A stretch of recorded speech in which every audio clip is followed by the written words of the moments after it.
You can look him up. Great. He likes to drink a little bit. He admits it. Not a problem there. But he and I are friends. Prior to him becoming a mayor, he represented a lot of mob guys. One of them being Tony Spilotro. You know who that was in the movie Casino, played by Joe Pesci. Actually, Oscar represented himself, Joe Pesci's lawyer during that film, who's in a couple of small roles. But he talked about Lake Mead. They interviewed him, and apparently they found a 50-gallon drum with some remains in there.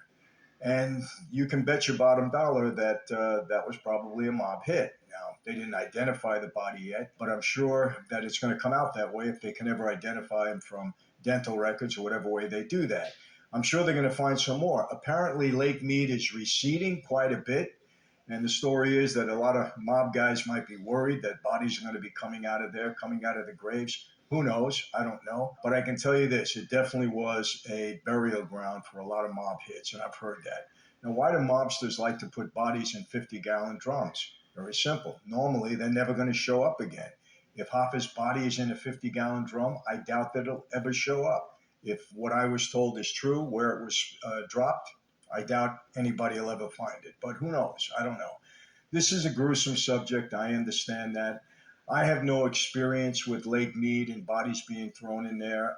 Honestly, I do have some experience. When I say experience, I've driven to other places. There was a place in Brooklyn called The Hole, and I'm not going to get into that now. I might get into it a little bit more heavily in another video because allegedly it was John Gotti's favorite burial places for bodies. I said allegedly. I don't know that for a fact. Yes, I've heard things, of course.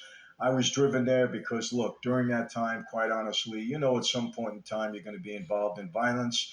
And I had a guy that was very close to me. He was a Mead guy, and he kind of drove me around when he was, you know, showing me the ropes. I was a recruit at that time, and he was, you know, giving me some knowledge that I should have in case it ever came to a situation where I was involved in a violent crime like that. So there is a place, like I said, in Brooklyn. It's called The Hole, and it's not a nice place. I'm not going to get into that now. I might do a lot more because there are some bodies buried there.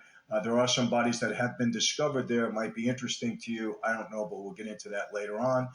There's another place that I'm familiar with in Pinehurst, which I believe is it's either Jersey or Oakland County, Pennsylvania. I'm not exactly sure. I'm thinking back when we drove through there. Jersey and Pennsylvania kind of close to each other. But anyway, you know, I drove to this place also. And look, I spent 20 plus years in that life, and I saw a lot of stuff. You know, I experienced a lot of things. So, you know, these are places that, you know, people are buried.